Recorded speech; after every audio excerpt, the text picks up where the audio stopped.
নওগাঁর মহাদেবপুরে জমি নিয়ে বিরোধকে কেন্দ্র করে প্রতিপক্ষের বিরুদ্ধে খড়ের পালায় আগুন দেয়ার অভিযোগ করা হয়েছে। গৌতম কুমার মহন্ত, নওগাঁ প্রতিনিধি। প্রায় ১ ঘণ্টার চেষ্টায় স্থানীয় লোকজনের সহযোগিতায় ফায়ার সার্ভিসের একটি টিম আগুন নিয়ন্ত্রণ করে। গত ১৪ই জানুয়ারি বুধবার দিবাগত গভীর রাতে উপজেলার খাজুর ইউনিয়নের জয়পুর সর্দারপাড়া গ্রামে এ ঘটনা ঘটেছে। ওই গ্রামের আব্দুর রাউফের ছেলে আসাদুল ইসলাম অভিযোগ করেন, তাদের সঙ্গে একই এলাকার কতিপয় ব্যক্তির জমি নিয়ে বিরোধ চলে আসছে।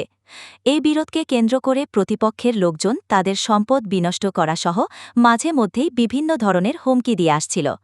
ভুক্তভোগী পরিবারের অভিযোগ, জমি নিয়ে বিরোধকে কেন্দ্র করেই ওই রাতে তাদের বাড়ির খলিয়ানে থাকা প্রায় ২০ বিঘা জমির আমন ধানের খড়ের পালায় প্রতিপক্ষের লোকজন আগুন দিয়ে পুড়িয়ে দিয়েছে। ভুক্তভোগী পরিবারের দাবি, এ অগ্নিকাণ্ডের ঘটনায় তাদের প্রায় ১ লাখ টাকা ক্ষতি হয়েছে। আসাদুল ইসলাম জানান, রাত ২টার দিকে তার খড়ের পালায় লাগানো আগুনের লেলিহান ও খড় পোড়ার শব্দ পেয়ে গ্রামবাসীসহ তাদের ঘুম ভেঙে যায়। এ সময় তাদের চিৎকারে প্রতিবেশী লোকজন ছুটে এসে আগুন নিভানোর চেষ্টা করে ও মহাদেবপুর উপজেলা ফায়ার সার্ভিস স্টেশনে খবর দেয়া হয়। খবর পেয়ে ফায়ার সার্ভিসের একটি টিম দ্রুত ঘটনাস্থলে পৌঁছে এবং প্রায় ১ ঘণ্টার আসসালামু আলাইকুম। আমার নাম আসাদুল, আমার বাবা নাম আব্দুর রউফ, বাড়ি জয়পুর সর্দারপাড়া।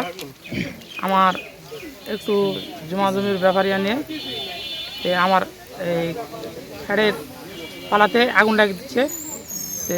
অনেক ক্ষয়ক্ষতি হয়েছে, মাটি হচ্ছে ২০ বিঘা মাটির মতন খেড় আছে আমার এখানে, অনেক ক্ষয়ক্ষতি হয়ে গেছে। আমার এই জমির ব্যাপারে নিয়ে এত বড় ক্ষতি করলে আমাদের কথায় নিয়ে কী হয়ে গেলে আপনারা বুঝতে পারছেন। কোনো আর কি ইয়া হবে না, ন্যায্য বিচার কি হবে না, ন্যায্য বিচারটা আমরা চাই। মানে আগুন লাগার একটা পটপট যে শব্দ হয়, শব্দটা হচ্ছে এবং কিছু মানে হাঁকাহাঁকির কান্নার শব্দ শুনে আমরা জাগ্রত হই। তারপর বের হয়ে দেখেছি যে ২০ বিঘার মতো খেয়ে পালা, আমরা তো জানি আমাদের বাসার সামনে দাউ দাউ করে আগুন জ্বলিচ্ছিল। তখন আমরা সবাই মিলে হাঁকাহাঁকি করে গ্রামবাসীদের ডেকে আগুন নিভানোর চেষ্টা করি। তারপরে আমার নাম মোসাম্মদ শেফালি খাতুন। রাত ২টার দিকে আমার বাড়ির পাশে এক ভাবি চেতন পাইছি, মানে বুট রান্না করে দেখতেছি যে এই মতো ধোঁয়া, সবাই আসে দেখতেছি যে আগুন দাউ দাউ করে চলতেছে। মোটর স্টার দিয়ে আমরা পানি দিতে লাগি, সবাই ছেলে মেয়ে সবাই আমরা ডাক দিয়ে চলে আসছি।